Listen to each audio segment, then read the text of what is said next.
എൻ്റെ കയ്യിലൊരു കോയിനുണ്ട്. ഒരു 2 രൂപയുടെ കോയിനാണ്. ഈ കോയിൻ ഞാൻ ടോസ് ചെയ്യാൻ പോവുകയാണ്. ഇപ്പോൾ ഇവിടുത്തെ ചോദ്യം എന്ന് പറയുന്നത്, ഞാൻ ഈ കോയിൻ ടോസ് ചെയ്യുകയാണെങ്കിൽ എനിക്ക് ഹെഡ് കിട്ടാനുള്ള സാധ്യത എത്രയാണ്, ടെയിൽ കിട്ടാനുള്ള സാധ്യത എത്രയാണ്? വളരെ സിമ്പിളായിട്ടുള്ള ഒരു ചോദ്യമല്ലേ? നമ്മളെല്ലാം ചെറിയ ക്ലാസ്സുകളിൽ പ്രോബബിലിറ്റി പഠിച്ചിട്ടുള്ളതാണ്. ഇനിയിപ്പം പ്രോബബിലിറ്റി പഠിച്ചിട്ടില്ലെങ്കിൽ പോലും നമ്മുടെ സാമാന്യ യുക്തി ഉപയോഗിച്ച് തന്നെ പറയാം, 50% ഹെഡ് കിട്ടാനുള്ള സാധ്യതയുണ്ട്, 50% ടെയിൽ കിട്ടാനുള്ള ഒരു സാധ്യതയുമുണ്ട്. പക്ഷേ ഞാൻ ഇനി പറയാൻ പോകുന്ന കാര്യമാണ് നിങ്ങൾ ശ്രദ്ധിച്ച് കേൾക്കേണ്ടത്. ഇത് നമുക്ക് മുൻകൂട്ടി പ്രവചിക്കാൻ സാധിക്കും. ശാസ്ത്രീയമായിട്ട് തന്നെ കൃത്യമായിട്ട് പറയാൻ സാധിക്കും ഹെഡാണോ ടെയിലാണോ വീഴാൻ പോകുന്നതെന്ന്. നമ്മൾ പലപ്പോഴും പറയാറുള്ള ഒരു വാക്കാണ് റാൻഡമായിട്ട് നടക്കുന്ന ഒരു കാര്യമാണെന്ന്. നമ്മൾ കോയിൻ ടോസ് ചെയ്യുമ്പോഴും അവിടെ ഉണ്ടാകുന്നത് റാൻഡംനെസ് ആണ്. പക്ഷേ അത് ഇനിഷ്യൽ കണ്ടീഷൻസ് അറിയാമെങ്കിൽ റാൻഡംനെസ് അല്ലാതെയായി മാറുന്നതാണ്. ശരിക്കും നമ്മുടെ ഈ റിയൽ വേൾഡിൽ റാൻഡംനെസ് ഒന്നൊന്നില്ല. ഇവിടെ എല്ലാം നടക്കുന്നത് ഇനിഷ്യൽ കണ്ടീഷനുമായി ബന്ധപ്പെട്ടിട്ടാണ്. ഇനിഷ്യൽ കണ്ടീഷൻ കൃത്യമായിട്ട് നമുക്ക് പറയാൻ സാധിക്കുമെങ്കിൽ ഹെഡാണോ ടെയിലാണോ വീഴുന്നതെന്ന് പറയാൻ സാധിക്കും. ഞാൻ എന്തായാലും ഈ കോയിൻ ഒന്ന് ടോസ് ചെയ്യാൻ പോവുകയാണ്.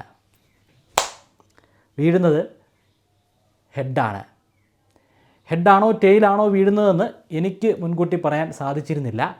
പക്ഷേ അത് സാധിക്കും. ഞാൻ വെറുതെ പറയുന്നതല്ല. 10 വർഷങ്ങൾക്ക് മുൻപ് തന്നെ ഗവേഷകർ ഒരു റോബോട്ടിക് ആം കണ്ടെത്തിയിരുന്നു.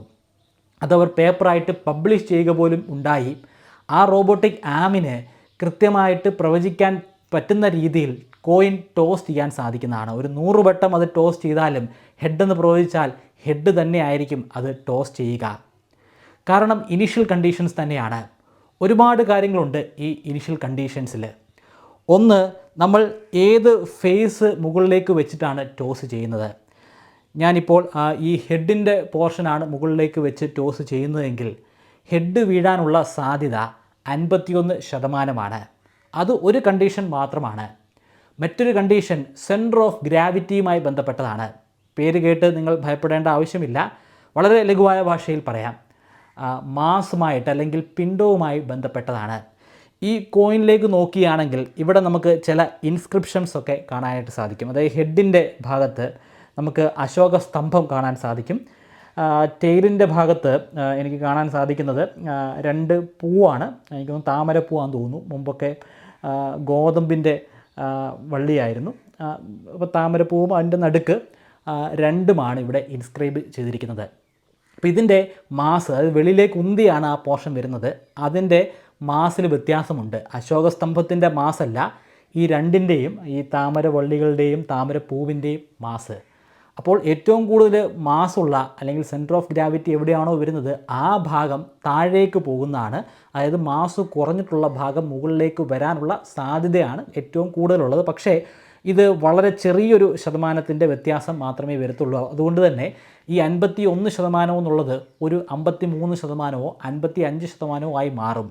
അതിനുപരിയായിട്ട് നമ്മൾ ടോസ് ചെയ്യാനായിട്ട് ഈ കോയിൻ എവിടെ വെക്കുന്നു എന്നതിന് പ്രാധാന്യമുണ്ട്. നമ്മുടെ ഈ തള്ളവിരൽ എത്രമാത്രം വളഞ്ഞാണ് ഇരിക്കുന്നതെന്നുള്ളത് ഒരു ഇനിഷ്യൽ കണ്ടീഷനാണ്. അത് ഏത് ഫേസിലാണ് നമ്മൾ മുകളിലേക്ക് ഉയർത്തുന്നത് എന്നുള്ളത് മറ്റൊരു കണ്ടീഷനാണ്. അങ്ങനെ നിരവധി ഇനീഷ്യൽ കണ്ടീഷനുകൾ ചേർത്ത് വയ്ക്കുമ്പോൾ നമുക്ക് കൃത്യമായിട്ട് അതിൻ്റെ ഉത്തരം പറയാൻ സാധിക്കും. നിരവധി വർഷങ്ങൾക്ക് മുൻപ് തന്നെ ചില ഗവേഷകർ, ഫിസിസ്റ്റുകൾ, മാത്തമാറ്റീഷ്യന്മാർ പറഞ്ഞിട്ടുള്ള ഒരു കാര്യമുണ്ട്. പ്രപഞ്ചത്തിൽ അടങ്ങിയിരിക്കുന്ന സകല പദാർത്ഥത്തിൻ്റെയും സ്റ്റേറ്റ് നമുക്ക് കൃത്യമായിട്ട് മെഷർ ചെയ്യാൻ സാധിക്കുകയാണെങ്കിൽ അടുത്ത നിമിഷം എന്താണ് സംഭവിക്കാൻ പോകുന്നതെന്ന് നമുക്ക് പ്രെഡിക്റ്റ് ചെയ്യാൻ സാധിക്കും കൃത്യമായിട്ട് തന്നെ. ഇത് സപ്പോർട്ട് ചെയ്തിട്ടുള്ള നിരവധി ഗവേഷകരുണ്ട്. ലെബനീസും ലാപ്ലേസും ഒക്കെ അതിൻ്റെ ചില ഉദാഹരണങ്ങൾ മാത്രമാണ്. ഇതിനോടൊപ്പം തന്നെ ഫിസിസ്റ്റുകൾ ഒരു കാര്യം കൂടി കൂട്ടിച്ചേർക്കുന്നുണ്ട്. നമ്മൾ ഓരോ സ്റ്റേറ്റുകളും അളന്നെടുക്കുന്നത് കൃത്യമായിരിക്കണം, അത് പ്രിസൈസ് ആയിരിക്കണം. നിലവിലുള്ള സാഹചര്യത്തിൽ മനുഷ്യനെ കൊണ്ട് അങ്ങനെയുള്ള ഒരു കണക്കുകൂട്ടൽ നടത്താൻ സാധിക്കുന്നതല്ല. മനുഷ്യർ നിർമ്മിച്ചിട്ടുള്ള നിർമ്മിത ബുദ്ധിക്ക് പോലും നിലവിലുള്ള സാഹചര്യത്തിൽ അത് അസാധ്യമായിട്ടുള്ള കാര്യമാണ്. പക്ഷേ ഒരു മുറിയിൽ നടക്കുന്ന സംഭവത്തെക്കുറിച്ച് പറയുകയാണെങ്കിലോ, അല്ലെങ്കിൽ ഒരു ചെറിയ സ്ഥലത്ത് നടക്കുന്ന ഒരു പ്രതിഭാസത്തെക്കുറിച്ച് പറയുകയാണെങ്കിലോ, അവിടെയുള്ള പാർട്ടിക്കിളുടെ ഇനിഷ്യൽ സ്റ്റേറ്റ് മാത്രം അല്ലെങ്കിൽ കണ്ടീഷൻ മാത്രം മനസ്സിലാക്കിയാൽ മതി. മഴ എപ്പോൾ പെയ്യുമെന്ന് നമ്മൾ പ്രവചിക്കാറുണ്ട്. ഭൂകമ്പം എപ്പോൾ ഉണ്ടാകുമെന്ന് നിലവിൽ പ്രവചിക്കാൻ സാധ്യമായിട്ടില്ല. എന്നാൽ ഒരുപാട് പ്രതിഭാസങ്ങളെ നമുക്ക് ശാസ്ത്രീയമായിട്ട് പ്രവചിക്കാൻ സാധിക്കുന്നുണ്ട്. അതൊക്കെ ഇനിഷ്യൽ കണ്ടീഷൻ്റെ അടിസ്ഥാനത്തിലാണ്. സുനാമി എപ്പോൾ ഉണ്ടാകുമെന്നും വലിയ ചുഴലിക്കാറ്റുകൾ എപ്പോഴാണ് നമ്മുടെ അരികിലേക്ക് വരുന്നതെന്നും അതിൻ്റെ വേഗത എത്രമാത്രമായിരിക്കുമെന്നും അത് കരയിൽ തൊടുന്ന സമയത്ത് അതിൻ്റെ വേഗത എത്രമാത്രം കുറയുമെന്നുമൊക്കെ നിലവിലുള്ള സാങ്കേതിക വിദ്യകൾ ഉപയോഗിച്ചിട്ട് നമുക്ക് മനസ്സിലാക്കാം. അതെല്ലാം ഈ ഇനിഷ്യൽ കണ്ടീഷനുമായിട്ട് ബന്ധപ്പെട്ടതാണ്. മൺസൂൺ മഴയെക്കുറിച്ചും നമ്മൾ പ്രവചിക്കാറുണ്ടല്ലോ. ജൂൺ മാസമാകുമ്പോൾ അല്ലെങ്കിൽ ഇടവപ്പാതിയാകുമ്പോൾ തന്നെ ഇവിടെ മഴ പെയ്യുമെന്ന് നമുക്ക് പറയാൻ സാധിക്കും. അത് വീണ്ടും വീണ്ടും ആവർത്തിച്ചു കൊണ്ടിരിക്കുകയാണ്. ഇതും ഇനിഷ്യൽ കണ്ടീഷനുമായി ബന്ധപ്പെട്ട കാര്യമാണ്. ഇതേ കാര്യം തന്നെ നമ്മുടെ റിയൽ ലൈഫിൽ നമുക്ക് പറയാൻ സാധിക്കുമോ? തീർച്ചയായിട്ടും പറയാൻ സാധിക്കും. എല്ലാ കാര്യങ്ങളിലും ഇനിഷ്യൽ കണ്ടീഷനുണ്ട്. ആ ഇനിഷ്യൽ കണ്ടീഷൻ അറിയാമെങ്കിൽ എല്ലാ കാര്യങ്ങളും നമുക്ക് പ്രവചിക്കാൻ സാധിക്കും. പക്ഷേ പലപ്പോഴും നമ്മൾ പറയുന്ന ഒരു കാര്യമുണ്ട്, റാൻഡംലി നമ്മൾ ഒരാളെ കണ്ടുമുട്ടിയെന്ന്. ഇപ്പോൾ ഉദാഹരണത്തിന് ഞാനൊരു സൂയിലേക്ക് പോവുകയാണ്. ഞാൻ സൂയിൽ പോകുമ്പോൾ അവിടെ എൻ്റെ വർഷങ്ങൾക്ക് മുമ്പുണ്ടായിരുന്ന ഒരു സുഹൃത്തിനെ ഞാൻ കാണുകയാണ്. അപ്പോൾ നമ്മൾ എന്താണ് പറയുക? റാൻഡംലി ഞാൻ എൻ്റെ സുഹൃത്തിനെ സൂയിൽ വെച്ച് കണ്ടു. ഞങ്ങളെ ആരും മറ്റൊരു സ്ഥലത്തു നിന്നും ഞൊടിയിടയിൽ ഇവിടേക്ക് പിടിച്ചിടുകയായിരുന്നില്ല. ഞങ്ങൾ തിരുവനന്തപുരത്ത് എത്തിച്ചേരാനുണ്ടായിരുന്ന ഒരു സാഹചര്യം ഉണ്ടായിരുന്നു. ഒരു പക്ഷേ ഞാൻ അവിടെ എത്തിച്ചേർന്നത് കോവളം ബീച്ച് സന്ദർശിക്കാനായിരിക്കാം. അതിനിടയിൽ സൂ കൂടി കാണണമെന്ന് എനിക്ക് തോന്നിക്കാണും. എൻ്റെ സുഹൃത്ത് ഒരു പക്ഷേ അവിടെ ആയിരിക്കാം വർഷങ്ങളായിട്ട് ജോലി ചെയ്യുന്നത്. ഒരു അവധി ദിവസം അവനും സൂ കാണാനായിട്ട് തീരുമാനിച്ച് കാണും. അവനെ ആ സൂ കാണാനായിട്ട് പ്രേരിപ്പിക്കുന്ന ഒരുപാട് ഇനിഷ്യൽ കണ്ടീഷൻസ് ഉണ്ട്. അതെല്ലാം കൂടി ചേരുമ്പോഴാണ് കൃത്യമായിട്ട് ആ സമയത്ത് ഞങ്ങൾ കണ്ടുമുട്ടുന്നത്. അങ്ങനെ കണ്ടുമുട്ടുന്ന ഞങ്ങൾക്ക് രണ്ടുപേർക്കും ഞങ്ങളുടെ ഇനിഷ്യൽ കണ്ടീഷനെക്കുറിച്ച് തിരിച്ചറിയാൻ സാധിക്കുന്നില്ല. എനിക്ക് എൻ്റെ ഇനിഷ്യൽ കണ്ടീഷൻ അറിയാം, പക്ഷേ എൻ്റെ സുഹൃത്തിൻ്റെ ഇനിഷ്യൽ കണ്ടീഷൻ എന്തായിരുന്നു എന്ന് എനിക്കറിയാൻ സാധിക്കുകയില്ല. അത് രണ്ടും നമ്മൾ മനസ്സിലാക്കുകയാണെങ്കിൽ അതൊരു റാൻഡംനെസ് അല്ല, അത് സ്വാഭാവികമായിട്ടും നടക്കുന്ന ഒരു കാര്യമാണ്. അർജുൻ്റെ ലോറിയുടെയും മുകളിലായിട്ട് ഒരു വലിയ മണ്ണിടിച്ചിൽ സംഭവിച്ചു. അതും എല്ലാവരും പറയുക റാൻഡമായിട്ട് നടന്നിട്ടുള്ളൊരു കാര്യമാണെന്നാണ്. കൃത്യമായിട്ട് അർജുൻ്റെ ലോറി അവിടെ ഉണ്ടായിരുന്ന സമയത്ത് തന്നെ, ആ ലോറിയിൽ അർജുൻ ഉണ്ടായിരുന്ന സമയത്ത് തന്നെ അവിടെ മണ്ണിടിച്ചിൽ സംഭവിച്ചു. അത് റാൻഡംനെസ് അല്ലേ എന്ന് നിങ്ങൾക്കും ചോദിക്കാം. പക്ഷേ ഇതിനും ഇനിഷ്യൽ കണ്ടീഷൻ ബാധകമാണ്. അവിടെ സംഭവിച്ചുകൊണ്ടിരിക്കുന്ന അതിതീവ്രമായിട്ടുള്ള മഴ, ആ മണ്ണിൻ്റെ സ്വഭാവം, ആ പർവ്വതത്തിൻ്റെ സ്വഭാവം, ആ മണ്ണിൽ അടങ്ങിയിരിക്കുന്ന ഓരോ കണത്തിൻ്റെയും പ്രത്യേകത, അവിടെ പെയ്യുന്ന മഴ കാരണം അവിടെ ഉണ്ടായിട്ടുള്ള മാറ്റങ്ങൾ, അവിടുത്തെ കാറ്റ് കാരണം ഉണ്ടായിരിക്കുന്ന മാറ്റങ്ങൾ, അവിടേക്ക് എത്തിച്ചേർന്ന മൺസൂൺ മഴയുടെ അല്ലെങ്കിൽ മേഘങ്ങളുടെ ഒരു കൂട്ടായ്മ, അതെല്ലാം കൂടെ ചേരുന്നതാണ് അവിടുത്തെ മണ്ണിടിച്ചിലിൻ്റെ ഒരു കണ്ടീഷൻ. നിലവിലെ സാഹചര്യത്തിൽ എപ്പോഴാണ് ലാൻഡ് സ്ലൈഡ് ഉണ്ടാകുന്നതെന്ന് കൃത്യമായിട്ട് പ്രവചിക്കാൻ നമുക്ക് സാധിക്കുന്നില്ല. കാരണം ഈ ഇനിഷ്യൽ കണ്ടീഷൻ എല്ലാം ക്രോഡീകരിച്ച് കണ്ടെത്താനുള്ള ഒരു സാങ്കേതിക വിദ്യ ഡെവലപ്പ് ചെയ്തെടുക്കാൻ നമുക്ക് സാധ്യമായിട്ടില്ല എന്നത് മാത്രം. എന്നാലും ചില കാര്യങ്ങളൊക്കെ നമുക്ക് പറയാം. ഏകദേശം ഏത് ഘട്ടത്തിലായിരിക്കും മണ്ണിടിച്ചിൽ ഉണ്ടാകുന്നതെന്ന്, എവിടെയൊക്കെ മണ്ണിടിച്ചിൽ ഉണ്ടാകുമെന്ന്.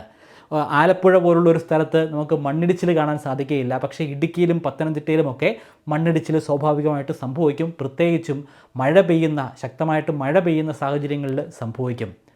ഇത്രയും മാത്രം കാര്യങ്ങളെ നമുക്ക് മനസ്സിലാക്കാൻ സാധിച്ചിട്ടുള്ളൂ. ഇതൊക്കെ ഇനിഷ്യൽ കണ്ടീഷനാണ്. പക്ഷേ ഇത് മാത്രമല്ല, ഒരുപാട് ഇനിഷ്യൽ കണ്ടീഷൻസ് ഉണ്ട്.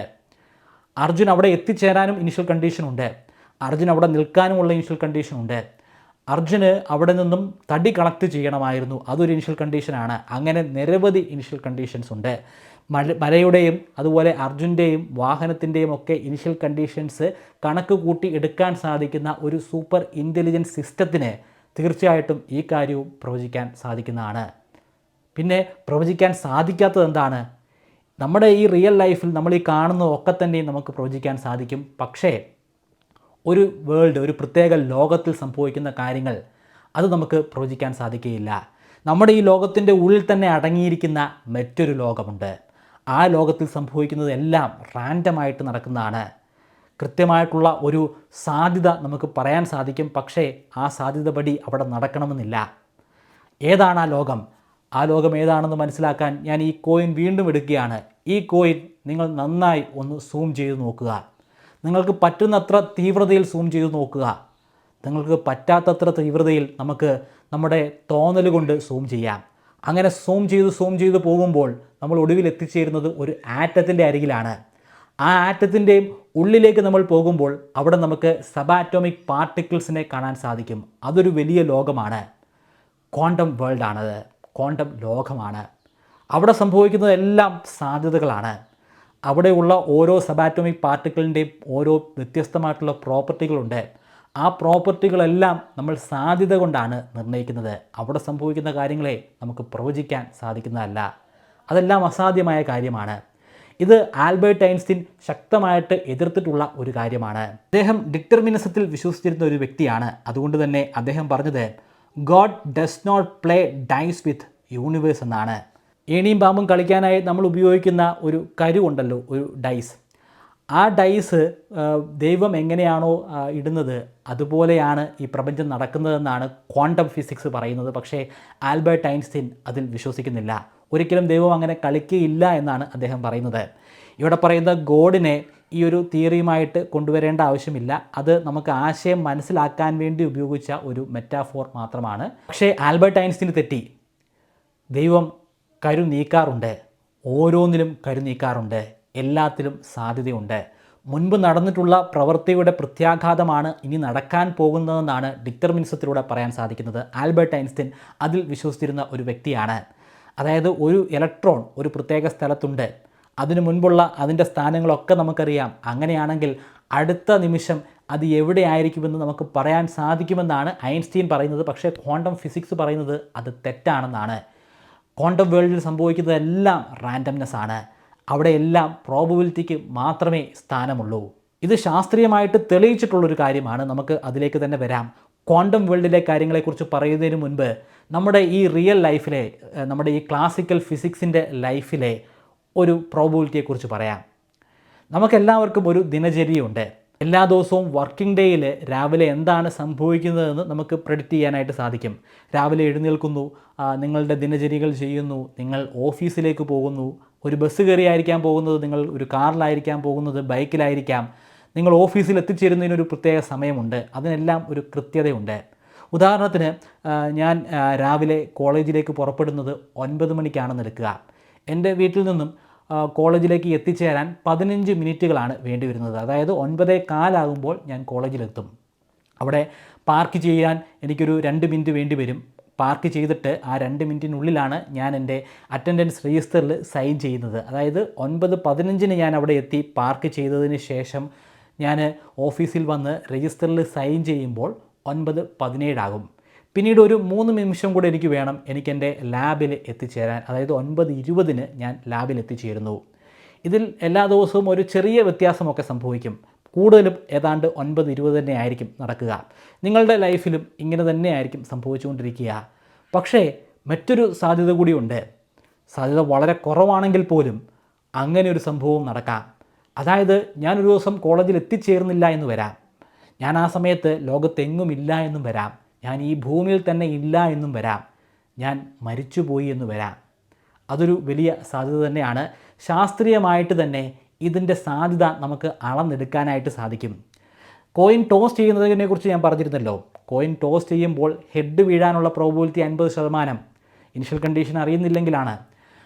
ടെയിൽ വീഴാനുള്ള കണ്ടീഷൻ 50%. അതുപോലെ തന്നെ നമ്മൾ എപ്പോൾ മരിക്കുമെന്നും ഇനിഷ്യൽ കണ്ടീഷൻ അറിയാതെ തന്നെ നമുക്ക് ഒരു പ്രഡിക്ഷൻ നടത്താനായിട്ട് സാധിക്കും.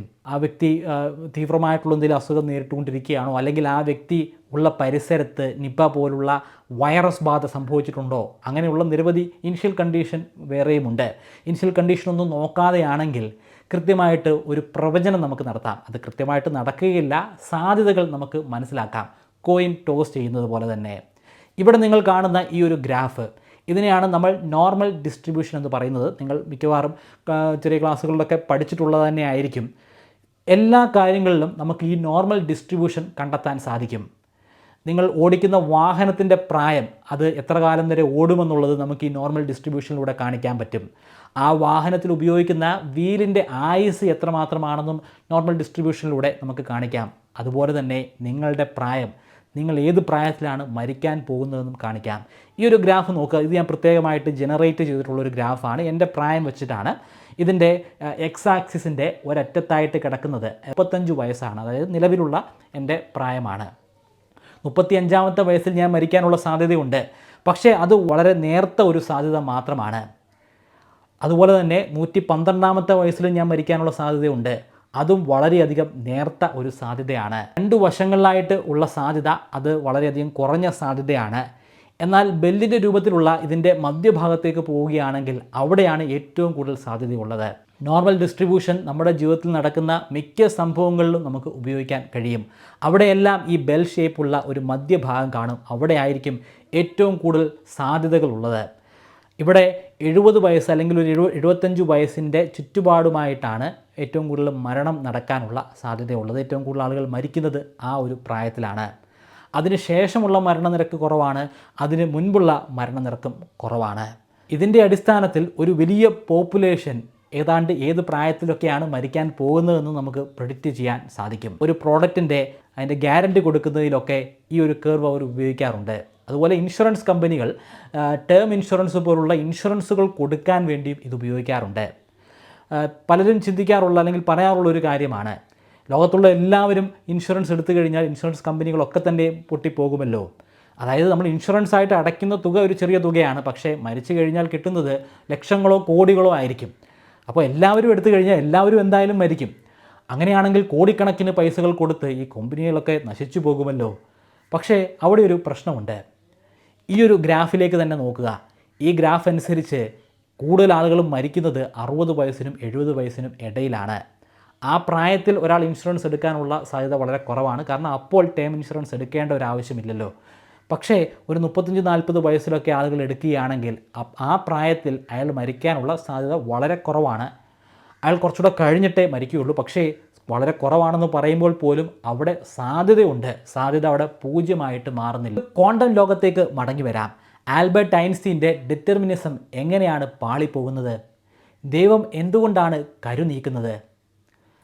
ഒരു സബാറ്റോമിക് പാർട്ടിക്കിളിനെ എടുക്കുക, ഉദാഹരണത്തിന് ഒരു ഇലക്ട്രോണിനെ എടുക്കുക. ആ ഇലക്ട്രോണിൻ്റെ സ്ഥാനം എവിടെയാണെന്ന് നമുക്ക് മനസ്സിലാക്കാൻ സാധിക്കുമോ? അത് നമുക്ക് പറഞ്ഞു തരുന്ന ഒരു ഫംഗ്ഷനുണ്ട്, വേവ് ഫംഗ്ഷൻ എന്ന പേരിലാണ് അതറിയപ്പെടുന്നത്. അതിൻ്റെ അടിസ്ഥാനത്തിൽ തന്നെയാണ് ഈ ഇലക്ട്രോണിന് അല്ലെങ്കിൽ ഈ പാർട്ടിക്കിളിന് ഒരു തരംഗ സ്വഭാവമുണ്ടെന്ന് പറയുന്നത്. പാർട്ടിക്കിളുടെ തരംഗ സ്വഭാവം എന്ന് പറയുന്നത് നമ്മൾ കടലിൽ കാണുന്ന ഒരു തിരമാലയൊന്നുമല്ല. ചിലരൊക്കെ അത്തരത്തിലുള്ള ഒരു തിരയാണെന്ന് തെറ്റിദ്ധരിക്കാറുണ്ട്. അങ്ങനെയല്ല. പദാർത്ഥങ്ങളുടെ ഒരു തിര സ്വഭാവം എന്ന് പറയുന്നത് ആ പദാർത്ഥത്തെ നമുക്ക് കണ്ടെത്താൻ സാധിക്കുന്ന സ്ഥാനത്തിൻ്റെ സ്വഭാവമാണ്. ഒരു ഇലക്ട്രോണിനെ അടുത്ത നിമിഷം എവിടെ കാണാൻ സാധിക്കുമെന്ന് ചോദിക്കുകയാണെങ്കിൽ അവിടെ നമുക്ക് ഒരു പ്രോബബിലിറ്റി ഡിസ്ട്രിബ്യൂഷൻ വരച്ച് കാണിക്കാൻ സാധിക്കും. ഞാൻ മുമ്പ് നോർമൽ ഡിസ്ട്രിബ്യൂഷൻ വരച്ചതുപോലെ ഇവിടെ നോർമൽ ഡിസ്ട്രിബ്യൂഷൻ അല്ല, ഇവിടെ വേവ് ഫംഗ്ഷനാണ് വരയ്ക്കുന്നത്. ആ വേവിൻ്റെ എവിടെയെങ്കിലും ഇലക്ട്രോൺ ഉണ്ടാവാനുള്ള ഒരു സാധ്യതയുണ്ട്. ചില സ്ഥലങ്ങളിലൊക്കെ കൂടുതൽ സാധ്യതയുണ്ട്, ചില സ്ഥലങ്ങളിലൊക്കെ സാധ്യത കുറവാണ്. അതാണ് വേവ് ഫംഗ്ഷൻ. ഈ വേവ് ഫംഗ്ഷനിൽ ഇലക്ട്രോൺ മുൻപ് എവിടെയായിരുന്നു ഉണ്ടായിരുന്നത് എന്നുള്ളത് ബാധകമല്ല.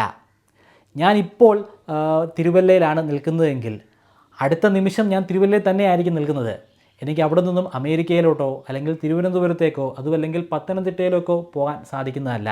പക്ഷേ ഒരു ഇലക്ട്രോൺ ഒരു ന്യൂക്ലിയസിൻ്റെ ചുറ്റുമുള്ള സ്ഥാനങ്ങളിൽ എവിടെയാണ് ഉണ്ടായിരിക്കുന്നത് എന്നത് മുൻപുണ്ടായിരുന്ന അതിൻ്റെ പൊസിഷൻ സ്വാധീനിക്കുന്നില്ല.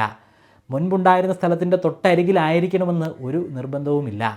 അത് ഒരു കരുനീക്കം പോലെയാണ്. ഒരു ഡൈ നമ്മൾ നിലത്തേക്കിടുന്നു, അത് 6 ആകാം, 5 ആകാം, 1 ആകാം. അതുപോലെ തന്നെ ഇലക്ട്രോണിൻ്റെ സ്ഥാനം അത് എന്തുമാകാം. ഇതിനെയാണ് ആൽബർട്ട് ഐൻസ്റ്റീൻ എതിർത്തത്. എന്നാൽ ആൽബർട്ട് ഐൻസ്റ്റീൻ അവിടെ തെറ്റിപ്പോയി. ശാസ്ത്രീയമായിട്ട് തന്നെ ഇത് കൃത്യമാണെന്ന് തെളിയിക്കാൻ നമുക്ക് സാധ്യമായി. നിരവധി പരീക്ഷണങ്ങൾ ഇതിനുവേണ്ടി നടത്തിയിട്ടുണ്ട്.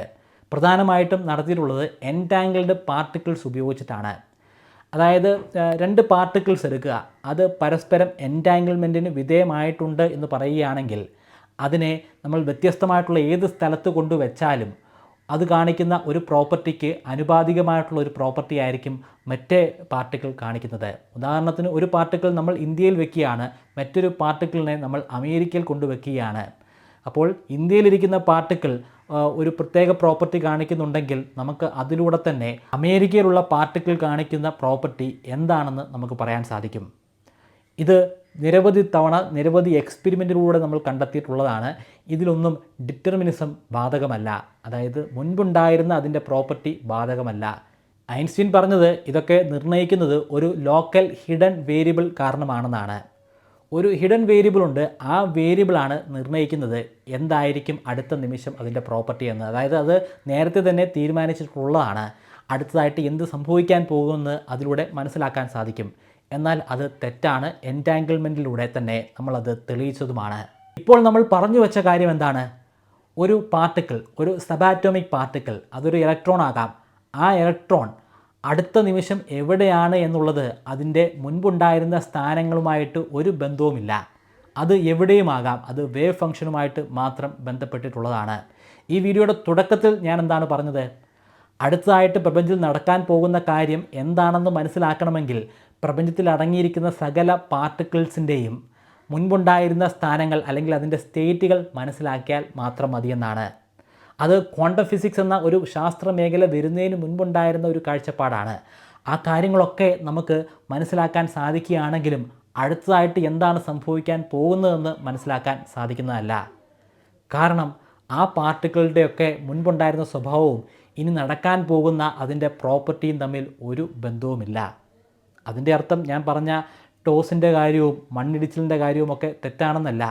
അതൊക്കെ നമുക്ക് പറയാൻ സാധിക്കും. അതൊക്കെ നമുക്ക് കാണാൻ സാധിക്കുന്ന ക്ലാസിക്കൽ ഫിസിക്സിൻ്റെ ലോകത്ത് സംഭവിക്കുന്നതാണ്.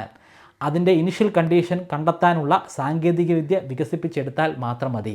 ഭാവിയിൽ എപ്പോൾ മണ്ണിടിച്ചിലുണ്ടാകുമെന്നും എപ്പോൾ ഭൂകമ്പം ഉണ്ടാകുമെന്നൊക്കെ നമുക്ക് കൃത്യമായിട്ട് പ്രവചിക്കാൻ സാധ്യമാകും. സാങ്കേതികവിദ്യ വികസിച്ചാൽ മാത്രം മതി. പക്ഷേ പ്രപഞ്ചത്തിൽ അടുത്ത നിമിഷം എന്താണ് റാൻഡംലി സംഭവിക്കാൻ പോകുന്നതെന്ന് നമുക്ക് പറയാൻ സാധിക്കുകയില്ല. കാരണം അതെല്ലാം സൃഷ്ടിക്കപ്പെട്ടിരിക്കുന്നത് ചെറിയ പദാർത്ഥങ്ങൾ, സബാറ്റോമിക് പാർട്ടിക്കിൾ കൊണ്ടാണ്. അതിൻ്റെ അടുത്ത നിമിഷം എന്താണെന്ന് നമുക്ക് മനസ്സിലാക്കാൻ സാധിക്കുകയില്ല. എത്ര സൂപ്പർ ഇൻ്റലിജൻ്റ് ആയിട്ടുള്ള ഒരു സിസ്റ്റം നമ്മൾ ഉപയോഗിച്ചാൽ പോലും നമുക്കത് സാധിക്കുന്നതല്ല. കാരണം അത് റാൻഡമായിട്ട് സംഭവിക്കുന്നതാണ്. യഥാർത്ഥത്തിൽ റാൻഡമായിട്ട് സംഭവിക്കുന്നത് നമ്മുടെ റിയൽ ലൈഫിലല്ല, നമ്മുടെയൊക്കെ ഉള്ളിലടങ്ങിയിരിക്കുന്ന ആറ്റത്തിൻ്റെ ലോകത്താണ്, ക്വാണ്ടം വേൾഡിലാണ്. അവിടെ സംഭവിക്കുന്ന സകലതും പ്രോബബിലിറ്റിയുമായി ബന്ധപ്പെട്ടതാണ്, സാധ്യതകളുമായിട്ട് ബന്ധപ്പെട്ടതാണ്.